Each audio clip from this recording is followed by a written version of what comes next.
እንኳን ወደ ሽፍታ ኮሜዲ ናይት በሰላም መጣችሁ። የኮሜዲ ምሽታችን ተጀምሯል። እንግዲህ ከዚህ በፊት የነበራችሁ የምትመጡ ሰዎች እንደምታውቁት የኮሜዲ ምሽታችን ከመጀመራችን በፊት ይህንን ፕሮግራም ወደ እናንተ እንድናደርስ የተባበሩን አካላት እናመሰግናለን። በመጀመሪያ የምናመሰግነው ኮስታራውን ጣዕም ሀረር ቢራን ይህንን ፕሮግራም እዚህ እንድናደርስ ስለተባበረን ሀረር ቢራን እባካችሁ በደንብ ሞቅ አድርጋችሁ አመስግኑልን። በመቀጠል ይህንን የመሰለ ቬኑ የፈቀደልንን ሽፍታ ፉድስ አመስግኗቸው። በጣም ቆንጆ ምግብ መጠጥ አላቸው። ተጠቀሙ፣ ብሉ፣ ጠጡ፣ ከዛ ክፈሉ። ሶሪ ላስት በና ሊስት ደግሞ እንደዚህ አንደርግራውንድ ኮሜዲ ለማበረታታት እንዲህ በአውደ ዓመት ምድር እዚህ ድረስ መጣችሁ ስለመጣችሁ እናንተን እጅግ በጣም አድርገን እናመሰግናለን።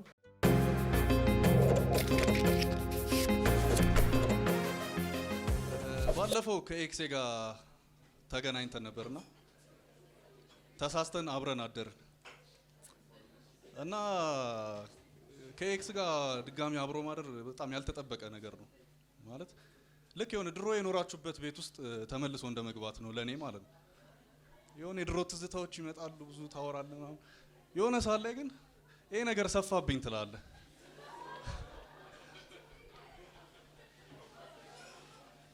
ከኔ በኋላ ሙሉ ቤተሰብ ነው እንደገባበት ምናምን ነገር ትላለህ እና ከባድ ነው። እንለያያለን ወንዶችና ሴቶች፣ ይሄ ምንም የሚካድ ነገር የለውም። ኢንተረስታችን ይለያያል፣ የምንወደው ነገር ይለያያል። ለምሳሌ ወንዶች ሰው ግጭት፣ ድብድብ፣ ግድያ፣ ጦርነት ለምን እንደምንወድ አላውቅም። የሆነ ህይወት ሲጠፋ ማየት ደስ ይለናል። ለዛ ነው አክሽን ፊልም እንወደው። ህይወት እንዴት እንደሚፈጠር ማየት እንወዳለን። ለዛ ነው ፖርን የምንወደው አይደል? ሴቶች ፖርን ላይ እስከዚህ ምናችሁ ሞር እናንተ ሮማንስ ነገር ነው የምትወዱት መሰለኝ። እኛ እንዴት እንዳወጣት ነው የምናየው፣ እናንተ እንዴት እንዳሳመናት ነው ማየት የምትወዱት።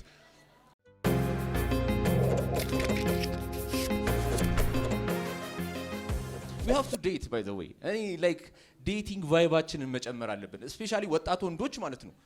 በቃ like ትላልቅ ሴቶችን ዴት አድርጉ። like really old የሚባሉ ሴቶችን ማለት ነው። like 27 28 አካባቢ ያሉ ሴቶች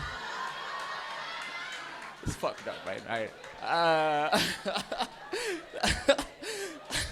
የለሁበትም ብላ ነበር like I seriously like old vintage የሆነ ሴት ዴት ማድረግ አለባችሁ by the way።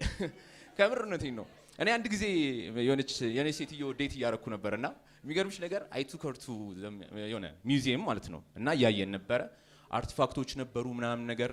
ከዛ ሉሲ ነበረች፣ አርዲ ነበረች ምናምን እያየች ነበር ምናምን እና ላይክ ልክ ከሙዚየሙ ስንወጣ አላርሙ ጮኸ ማለት ነው። ከዛ ሰውየው መጣና ቅርሳችንን ይዘን ልትወጣ ነው እንዴ? ከዚህ አልገባኝም። ምን እየሰራ ነው? It's fucked up.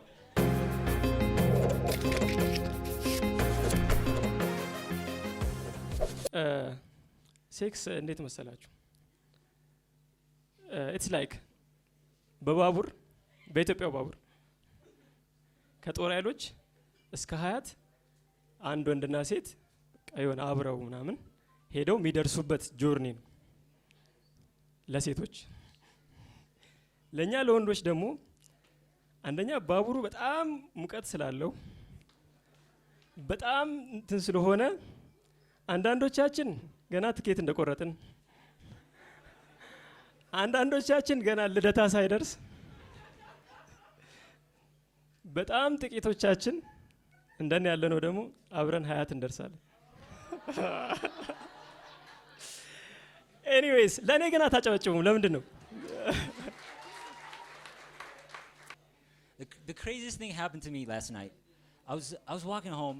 It was dark because there was a power outage, and I was walking behind this lady. I didn't notice at first. I look up and she was there, and I noticed that she was getting anxious because I was behind her and I was wearing a hoodie as I always do, and I had my hands in my pocket. I'm walking behind her, and I look at her and she's She got her purse. She's like a tiny woman. She's 4'11". She got a plastic bag, and she's, you know, and she's anxious because I'm behind her. And I'm like, oh no, that's me. She's scared of me. Which I thought was very adorable, because no one is scared of me.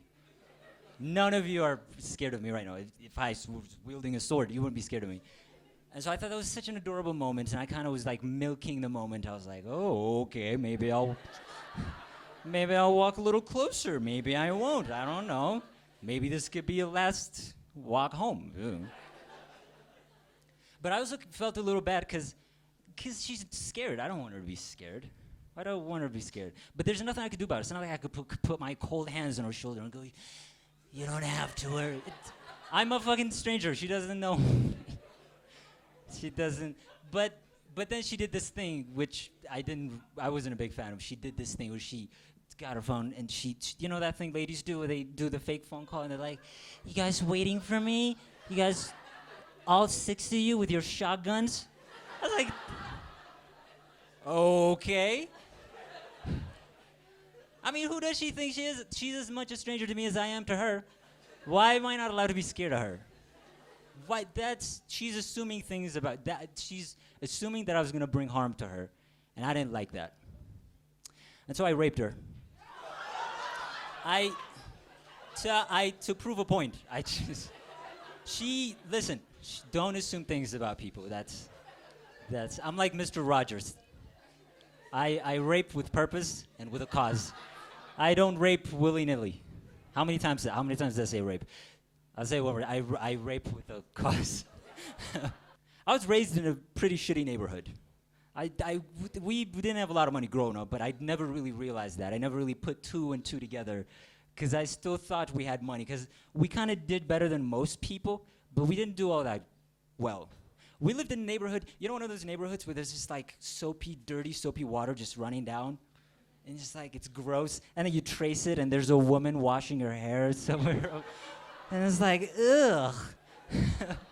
And then you turn your head and you look directly into somebody's living room / kitchen / bedroom.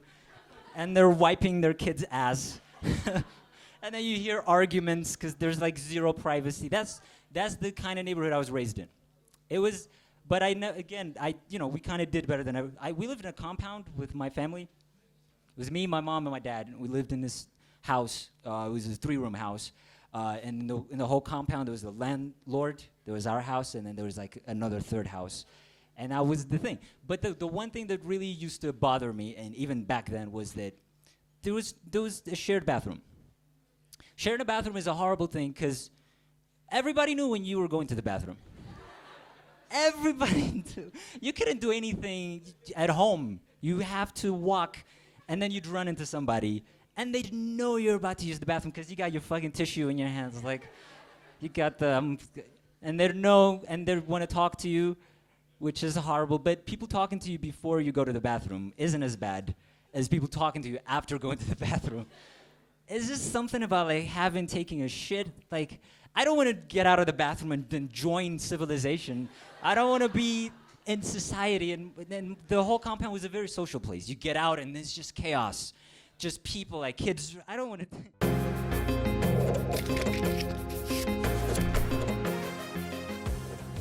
እኔ በጣም የሚገርመኝ አንድ ዩቲዩበር አለና አቤል ብራኑ የወይኗ ልጅ ይባላል። በጣም ነው የምወደውና የሚያነሳቸው ኮንተንቶች ምናምን ደስ ይለኛል። አስተውላችኋል? ደስ ይሏል። ይሄ የመናፍስት ኮንተንት ምናምን ድንገት ነው ምናምን 18ኛ በዩክሬን ኬቭ የታየው መንፈስ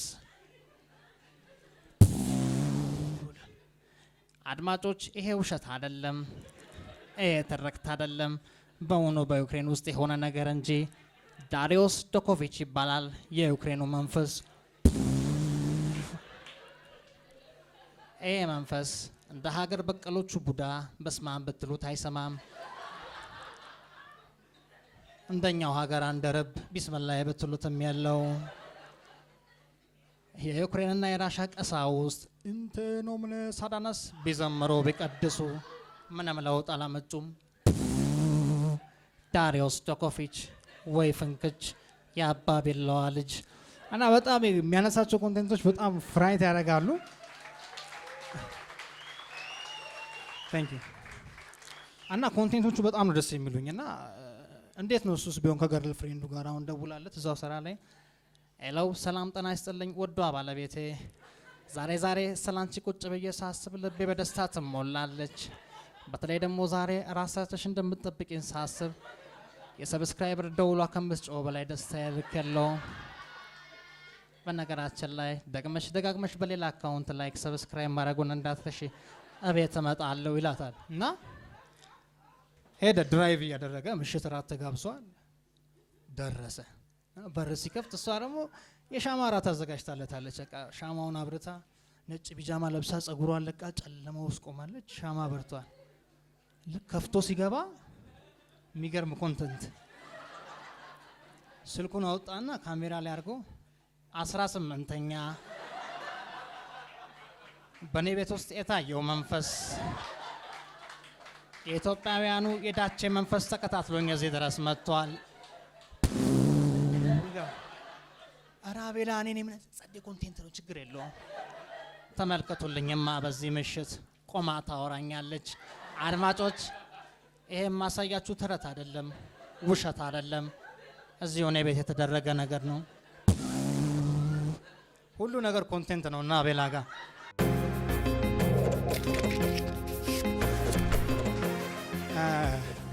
አሁን በራፕ ኢንዱስትሪው ላይ አሪፍ ሰዎች እየመጡ ነውና እኔ ፌቨራይቱ አንዱ ፓንፋሎን ነው። ፓንፋሎን በጣም ነው የምወደው። ያ እና ዋሪፍ ፓንፋሎን ሂፕ ሆፕ አርቲስት ሳይሆን ሜትሮሎጂ ዘገባ ቢዘግብ አስባችሁታል?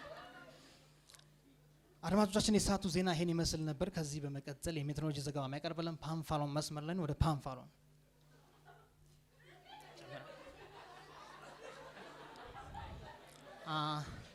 ይሄ ለምናቴ አይደል ቀዳማዊ ሪከርስ እስኪን መሰጣውን ደሞ ጨለም ያለመም ዓለም ውስጥ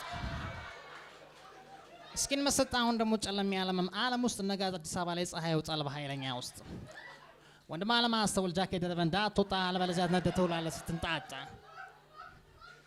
አዋሳና አርባ ምንጭ እንዲሁም ወላይታ ሶዶ ከፊል ዳመና ነው እንደተለመደው የኔ ሜትሮሎጂ ሰምቶ ያላመነ ካለ ጎዳና ላይ ወተጠይቂ መሰክሮልኛል በደንብ የኢትዮጵያ አርሶ አደሮች እናንተ የተባረካችሁ ሰዎች የኔ ሜትሮሎጂ ካልሰማችሁ እናንተም ናችሁ ካንት ዋች አድማያ ሪከርስ ኢዝ ኦን ዘ ቶፕ ፓንፋሎን ሆሎ ገዘ ዜና ያልቃል ማለት ነው።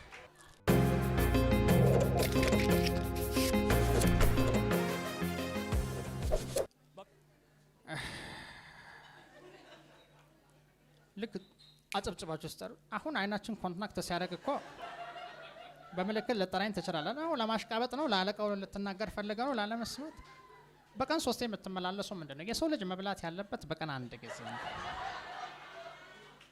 4-5 ጊዜ ቺዝበርገሩን ስታዝ እየተመለከትኩ ነው። ትዝብት ላይ ተወድቃለህ። እስቲ እንዲስተካከል ብሪዚንግን አስተካከል። እሺ ምለት ታዘዝ። ከዚህ በኋላ እንደውም ማስተናገደው በምግብ ሰንሰለት ፒራሚድን ተጠቅሜ ነው ያለው። ጠዋት ላይ በቆሎ ከበላ ከሰዓት ላይ ባቄላ መድገም የለብህ። አለበለዚያ የሆደ ሳይዝ ይጨምርና አንተው ትበላሻል። ብዙ ሰው ማያውቀው ያንን ነገር ነው። በቀን አንዴ መብላት ጥቅሙን ከኔ በላይ ምስክር የለም። እስኪ አንዴ ሁላችንም እንተንፈስ የሚል ይመስላል።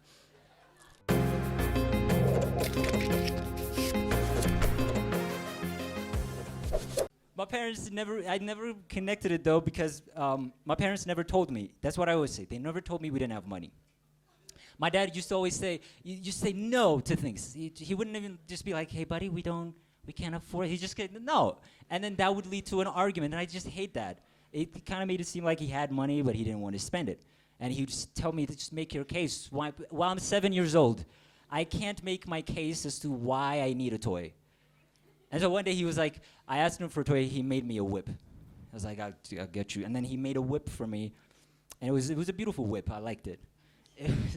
It was a nice whip, and I went outside with that whip. Like, I wasn't sure. I went into the wilderness, and the kids were outside, and I go, and the kids are like, hey, that's pretty cool. And then I was popular for a couple of weeks, until I wasn't, because my neighbor bought a bike, and it sucked. I gotta say, I like little boys. I like listen, here's the thing. I've told this joke a couple times before. This is the only way I could have started the joke, is by declaring I like little boys. You'll understand later. I like little boys because they're funnier than little girls. They're quite funny. I find them hilarious. Did you know that little boys think that little girls have penises? It's not because they're stupid. You can't chastise a 7-year-old. You didn't know anything. Like that. That's the world that makes sense to a little boy. Is that I'm sure everybody has one. That makes absolute sense to them. And the other day I was thinking, what if we all thought that at one point, but what if we grew up and then that was actually true? Funny thing about religious people is that oftentimes they kind of shove it in your face too much that it feels like don't do that.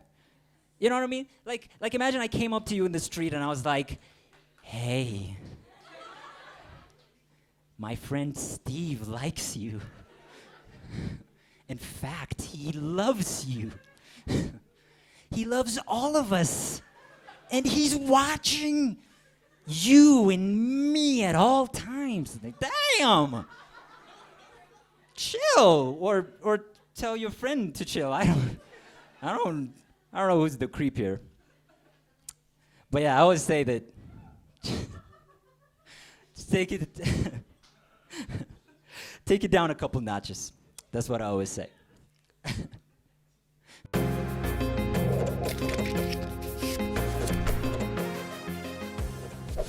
የነቢጤ ብናረጎስ እና ማለት በሌላ ትዩት እንዴት ሞቲቭ አድርጎ ይቀፈላል ሰዎችን አስባችሁታል? ልክ መንገድ ላይ ወክ እያደረጋችሁ ከፊታችሁ ብሮ ኤል in millions የሚቆጠር የነቢጤ አለ በከተማይቱስ no one cannot compare to us. Can you believe that? እስኪ ተመልከታቸው እነሱ ጋር ብትሄድ ጫቱን ቃመው ዊዱን ፋው ማስቲሹን ሳበው ብሎ የሚጣሩ የሞሉበት ናቸው። እኔ ብቻ ነኝ የማልቀመው ብሮ look አታጨብጭብ ቆይ look let me show you ጧት ከስራ ትወጣለህ ትገባለህ ልጅህን መሳቂያ ይዘህ ትምህርት ቤት ታደርሳለህ ደስታ የለህም እኮ ብሮ ሳምሶናይቱን ይዘው So bro, ደስታን ፈልግ ደስታን ከየት ታገኝ? በመስጠት ታገኛለህ bro. በመስጠት ውስጥ ደስታ ይገኛል። ያ ስድ ይሰጥሃል ነው bro.